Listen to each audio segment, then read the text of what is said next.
We begin tonight with breaking developments out of Washington and multiple European capitals as the Trump administration's campaign to acquire Greenland has escalated to an unprecedented level that has stunned diplomats and trade experts across the Western alliance. Within the past 72 hours, President Trump has announced a sweeping 10% tariff on Denmark and 7 other European nations, a move he has explicitly linked to Denmark's refusal to negotiate the sale of Greenland. And in a revelation that has sent shockwaves through diplomatic circles, Norway's Prime Minister has confirmed receiving a direct text message from the American president in which Trump stated he no longer feels obligated to, quote, think purely of peace after failing to win the Nobel Peace Prize. What we are witnessing is not standard trade negotiation. This is the intersection of personal grievance, economic coercion, and territorial ambition playing out in real time with consequences that could fundamentally alter America's relationships with its oldest democratic allies. Over the next several minutes, I'm going to walk you through exactly how we arrived at this moment, reveal the specific timeline of events that escalated from diplomatic outreach to economic threats, explain the legal and strategic contradictions at the heart of this Greenland obsession, and show you why foreign policy experts are calling this one of the most dangerous periods in transatlantic relations since the Suez Crisis of 1956. Let's establish the timeline because understanding the sequence of events is critical to grasping the magnitude of what's unfolding. The Greenland issue has been simmering since Trump's first term when he publicly floated the idea of purchasing the autonomous Danish territory in August 2019.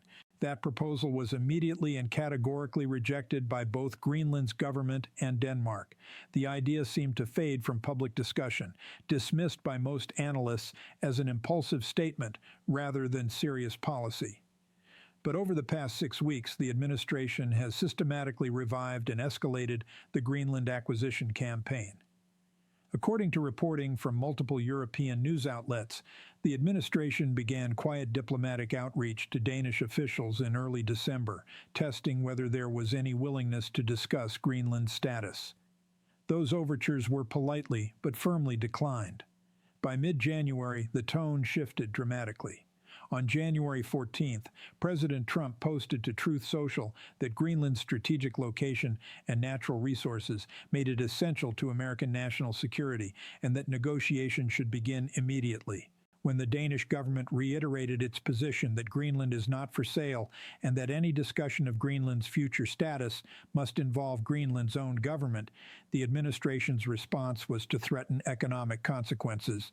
Then this past weekend came the announcement that has European capitals reeling, a 10% tariff on imports from Denmark, along with 7 other European countries, effective immediately, with the explicit justification that these measures will remain in place until Denmark agrees to negotiate over Greenland.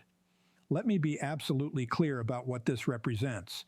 The United States is imposing economic penalties on a NATO ally, a founding member of the alliance that has stood with America through every major conflict since World War II, because that ally refuses to sell territory that it does not have the sovereign right to sell without the consent of Greenland's own people. This is not a trade dispute over steel quotas or agricultural subsidies. This is the use of American economic power to coerce a democratic ally into territorial negotiations it has repeatedly stated it will not engage in. But the revelation that has dominated international coverage over the past 48 hours involves Norway, not Denmark, and it exposes the deeply personal motivations driving this entire episode. Norway's Prime Minister confirmed publicly yesterday that he received a text message from President Trump. The context of that message is important. The Norwegian Prime Minister had reached out to Trump expressing Norway's opposition to tariffs and emphasizing the need for de-escalation in transatlantic trade tensions. This is standard diplomatic communication, an ally expressing concerns and seeking dialogue. President Trump's response, according to multiple news outlets reporting on the Prime Minister's statement, was that he no longer felt obligated to, quote, think purely of peace because he did not win the Nobel Peace Prize. Let's pause on that for a moment because the implications are staggering. The Nobel Peace Prize is not awarded by the Norwegian government. It is awarded by the Norwegian Nobel Committee, an independent body of 5 individuals appointed by the Norwegian parliament. The committee operates entirely separately from Norway's executive branch. The Norwegian government has no control over who wins or does not win the Nobel Peace Prize. So when President Trump links his willingness to pursue peaceful policies to his disappointment over not receiving an award from a committee that has nothing to do with the Norwegian government, he is demonstrating either a fundamental misunderstanding of how the Nobel process works, or he is using a false premise to justify actions that have nothing to do with the stated rationale. But more troubling than the factual confusion is what this reveals about the actual drivers of American foreign policy under this administration. We are not looking at a carefully considered strategy to secure rare earth minerals or establish Arctic military installations, both of which have been offered as official justifications for the Greenland interest. We are looking at policy driven by personal grievance. The President of the United States is threatening economic consequences for allied democracies because of perceived slights related to prizes and recognition that he believes he deserves but did not receive. Foreign policy experts across the political spectrum have expressed alarm at this revelation. Former National Security Advisor John Bolton, hardly a dove on foreign policy matters, stated in an interview yesterday that, quote, "Foreign policy cannot be conducted on the basis of personal resentments. The Nobel Prize has nothing to do with American strategic interests in the Arctic, and conflating the two suggests decision-making that is fundamentally unmed from national interest calculations. The diplomatic fallout is already measurable and escalating. Denmark's foreign minister issued a statement describing the tariffs as, quote, a unilateral action without basis in international trade law and contrary to the spirit of the NATO alliance. The European Union's trade commissioner announced that the EU is considering coordinated retaliatory measures if the tariffs remain in place beyond 30 days. Germany's chancellor, in remarks to the Bundestag yesterday, stated bluntly that, quote, Europe cannot and will not accept economic coercion as a substitute for diplomacy, and Germany stands in full solidarity with Denmark. What we are witnessing is the fracturing of relationships that have been the bedrock of Western security architecture for 75 years. And it is happening not because of genuine security threats or unavoidable conflicts of interest, but because of what multiple officials have now characterized as a fixation disconnected from strategic reality. Now, let's examine the Greenland question itself, because understanding what is actually at stake makes clear why this pursuit is so problematic. Greenland is an autonomous territory within the Kingdom of Denmark with a population of approximately 57,000 people, the majority of whom are indigenous Inuit. Greenland has its own government, controls most domestic policy, and has been on a gradual path toward greater autonomy for decades. Under the 2009 Act on Greenland Self-Government, Greenland has the right to declare independence if its population chooses to do so through referendum. Denmark cannot sell Greenland. Denmark does not own Greenland in the way that one might own a piece of real estate. Greenland's status is governed by democratic self-determination, and any change to that status requires the consent of Greenland's people. When the Trump administration demands negotiations over Greenland, it is demanding that Denmark engage in discussions to transfer something Denmark cannot legally transfer. Greenland's government has stated repeatedly and unambiguously that it is not interested in becoming part of the United States. The Premier of Greenland issued a statement in response to the latest U.S. overtures, saying simply, quote, Greenland is not for sale. We are not Danish. We are Greenlandic, and our future is for us to determine. So the fundamental premise of this entire campaign, that the United States can acquire Greenland through negotiations with Denmark, is based on a misunderstanding of Greenland's legal and political status. But even if we set aside those legal realities and ask whether there are legitimate American strategic interests in the Arctic that could justify this level of diplomatic and economic pressure, the answer reveals more contradictions.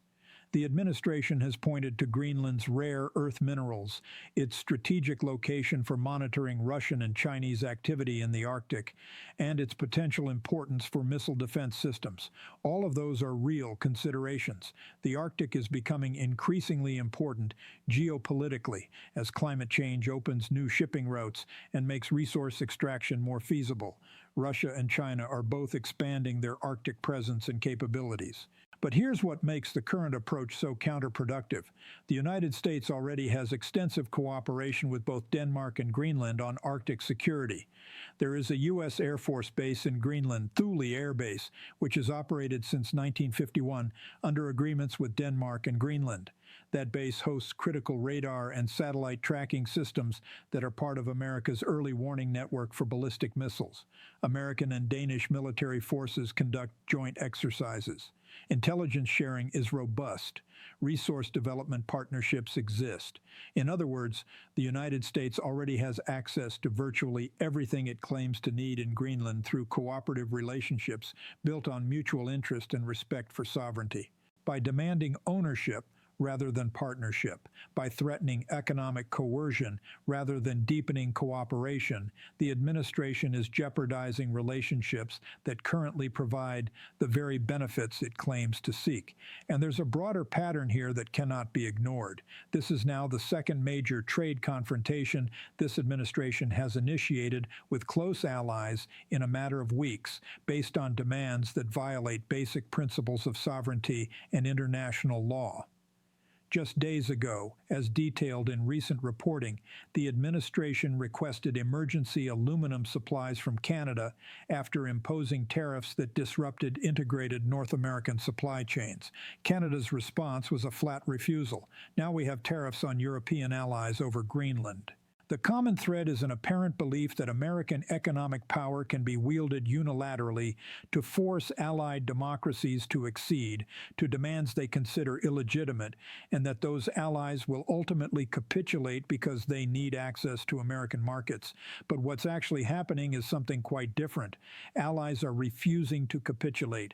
They are coordinating their responses, and they are beginning to construct economic and security relationships that reduce dependence on the United States specifically to protect themselves against this kind of arbitrary pressure.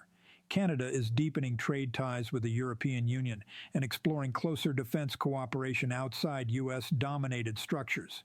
European nations are accelerating discussions about strategic autonomy in defense and technology. Asian allies are watching these dynamics and drawing their own conclusions about American reliability. The long-term cost of this approach, the erosion of trust, and the creation of incentives for allies to hedge against American unpredictability will far exceed any short-term tactical gains. And then there's the domestic political dimension that makes this even more concerning. Multiple sources have reported growing tensions within the administration between officials who believe these aggressive trade tactics project strength and economic advisors who are warning of serious economic consequences for American businesses and workers. The tariffs on European imports will increase costs for American companies that rely on those goods. They will likely trigger retaliatory tariffs that harm American exporters, and they accomplish none of the stated objectives because Denmark cannot and will not negotiate over Greenland regardless of economic pressure. We are imposing costs on ourselves to pursue an objective that is legally impossible for the other party to deliver. That is not strategy. That is the foreign policy equivalent of punching yourself in the face to intimidate someone else. Congressional reaction has been notably muted so far, which itself is troubling. A handful of senators have expressed concerns privately to reporters, but there has been no significant public pushback from Republican leadership, no hearings scheduled to examine the legal basis for these tariffs, no legislation introduced to constrain the use of economic coercion against NATO allies. The silence suggests either tacit support for the administration's approach or a political calculation that challenging the president on foreign policy is not worth the internal party conflict it would create. But here's what should alarm every American, regardless of political affiliation, when foreign policy is driven by personal grievances rather than national interests, when it is conducted through social media posts and text messages rather than careful interagency coordination.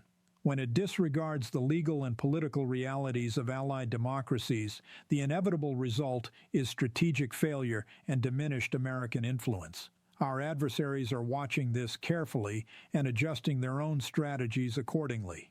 Russia has already begun exploiting tensions between the U.S. and Europe in its messaging. Chinese state media is highlighting American unilateralism as evidence that the U.S. cannot be trusted as a partner. And importantly, smaller nations that might look to the United States for protection against coercion are now questioning whether America itself has become a source of arbitrary pressure rather than a defender of rules-based order. The Nobel Peace Prize text message to Norway's Prime Minister may seem like an odd or even darkly humorous detail in this larger story, but it is actually the most revealing element. It confirms that the Greenland campaign is not primarily about rare earth minerals or Arctic security. Those may be contributing factors, but the driving force is personal. A sense of being insufficiently recognized, a desire to demonstrate dominance, a need to achieve something dramatic, regardless of whether it serves concrete American interests.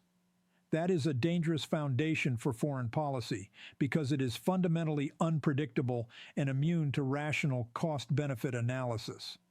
If the goal is to acquire Greenland as a trophy of presidential achievement, then no amount of diplomatic damage, economic cost, or strategic setback will deter the pursuit because the actual objective is psychological rather than material. So where does this go from here? In the near term, European allies are likely to implement coordinated retaliatory measures within the next 2 weeks if the tariffs remain in place. Those measures will target politically sensitive American exports, agricultural products from key swing states, manufactured goods from districts represented by vulnerable Republican Congress members. The economic impact will be real and will begin showing up in job losses and business closures well before the next election cycle.